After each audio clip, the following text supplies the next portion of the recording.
Teknologi tampilan LED berada dalam tahap yang menarik saat ini. Evolusi teknologi tampilan mulai dari tabung sinar katoda diilustrasikan di sini.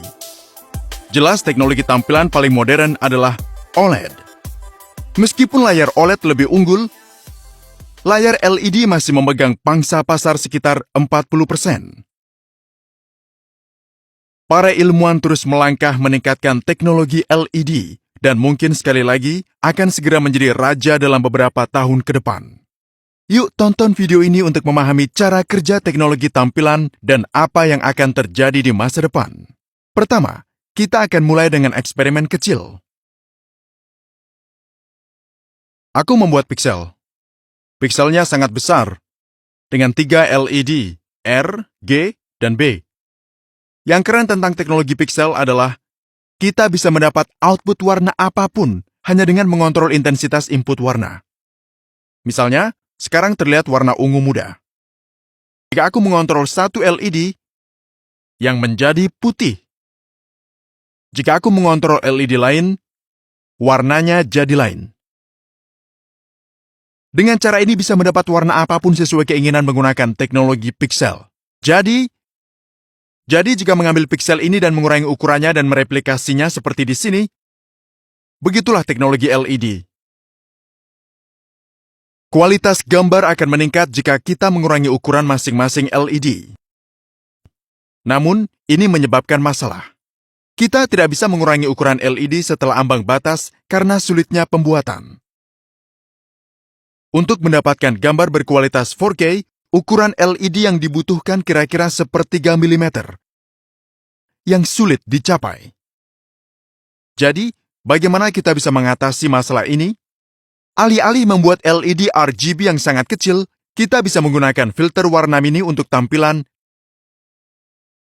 dan menggunakan LED putih berukuran normal sebagai lampu latar.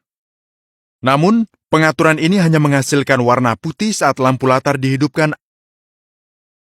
atau warna hitam saat lampu latar dimatikan. Untuk menghasilkan warna yang berbeda, kita harus bisa mengontrol intensitas cahaya bagi setiap filter warna secara mandiri. Hal ini bisa dilakukan dengan pengaturan cerdas dari 2 lembar polarizer dan bahan yang bisa mengubah sudut optik. Sebelum menyelam lebih dalam ke konfigurasi baru ini, pertama-tama kita harus membahas beberapa fisika dasar cahaya. Cahaya memiliki medan listrik dan medan magnet yang tegak lurus satu sama lain, dan keduanya tegak lurus terhadap arah perjalanan cahaya. Namun, medan listrik dan medan magnet hadir di segala arah. Di sini, yang ditunjukkan hanya medan listrik untuk menyederhanakan. Jenis cahaya ini dikenal sebagai cahaya tak terpolarisasi. Ketika kita melewatkan cahaya ini melalui lembaran terpolarisasi vertikal, polarisator hanya mengizinkan komponen vertikal dari medan listrik dan menghalangi yang lainnya. Sekarang, mari kita fokus pada mekanisme pengontrol intensitas cahaya. Ketika cahaya latar datang pada polaritas vertikal, ia hanya akan mengizinkan komponen cahaya vertikal untuk lewat dan menghalangi semua komponen lainnya. Sekarang peran lembar rotasi sudut ikut bermain. Ini adalah ukuran subpiksel. Ketika kita memberikan sinyal putar ke lembar ini, maka ia akan memutar cahaya terpolarisasi vertikal ke sudut yang kita inginkan.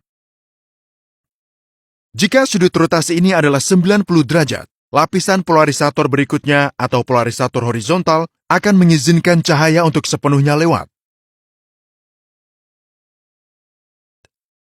Jika kita memutar cahaya kurang dari 90 derajat, polarisator horizontal akan menghalangi sebagian cahaya dan intensitas subpiksel akan berkurang. Jika sudut rotasi 0 derajat, jelas seluruh cahaya akan terhalang. Ini adalah cara mengontrol intensitas cahaya untuk setiap subpiksel.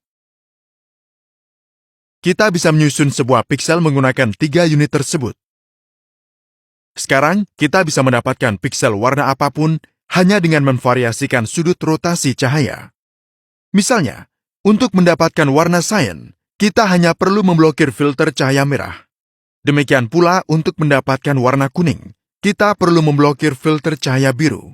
Dengan menggunakan pengaturan pintar ini, kita bisa menyusun keseluruhan sistem tampilan. Ini adalah desain dasar di balik TV LED. Satu-satunya pertanyaan yang tersisa adalah mengenai lembaran misterius ini.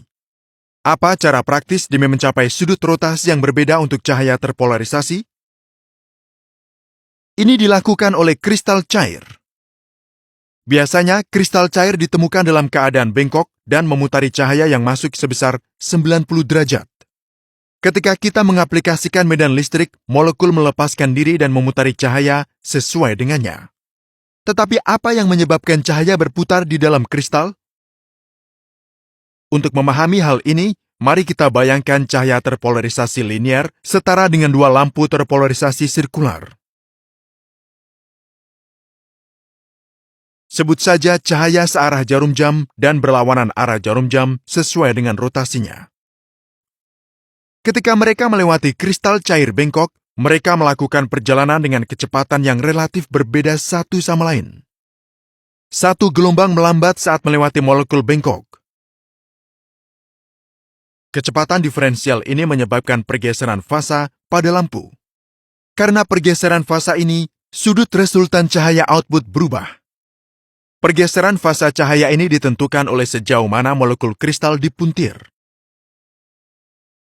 Dalam keadaan tidak terpuntir, tidak ada pergeseran fasa karena kedua gelombang cahaya merambat dengan kecepatan yang sama di dalam kristal cair. Ini adalah fisika dasar di balik tampilan LED. Apakah Anda ingin melihat piksel monitor Anda dengan bantuan eksperimen yang keren? Beli saja lensa makro sederhana. Pasang lensa makro ke ponsel dan dekatkan ke monitor. Ponsel sedang berjuang untuk fokus. Voila! Sekarang Anda bisa melihat banyak kotak berwarna. Kotak ini adalah subpiksel layar. Anda juga bisa melihat transisi antara dua warna. Keajaiban yang dimainkan oleh subpiksel terlihat jelas di sini. Intensitas warna subpiksel yang dibutuhkan untuk warna kuning berbeda dengan warna abu-abu. Mari kembali ke desain tampilan LED kita yang masih belum lengkap. Beberapa piksel lebih terang daripada yang lain karena susunan LED lampu latar memberikan cahaya yang tidak merata. Dengan bantuan lembaran diffuser, kita bisa menyebarkan cahaya dengan merata. Namun, lembar diffuser menyebarkan cahaya ke segala arah yang mengurangi kecerahan ke arah yang diinginkan. Untuk mengatasi masalah ini, mari tambahkan lembar prisma di depan lembar diffuser. Lembar prisma memusatkan cahaya ke arah depan.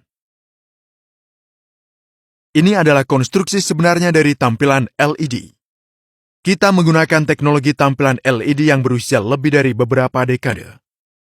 Namun, ada beberapa kekurangan. Kerugian utama adalah konsumsi daya yang tinggi. Anda bisa melihat bahwa untuk menampilkan titik putih kecil, seluruh cahaya latar harus menyala. Kerugian kedua adalah reproduksi warna tidak begitu akurat. Warna hitam yang sempurna tidak mungkin tercipta karena cahaya latar terus-menerus menyala di belakang. Seperti yang telah kita lihat di awal, pembuatan LED kecil itu sulit, tetapi bukan tidak mungkin. Para ilmuwan mencoba mengatasi masalah tersebut dengan mengembangkan metode manufaktur baru.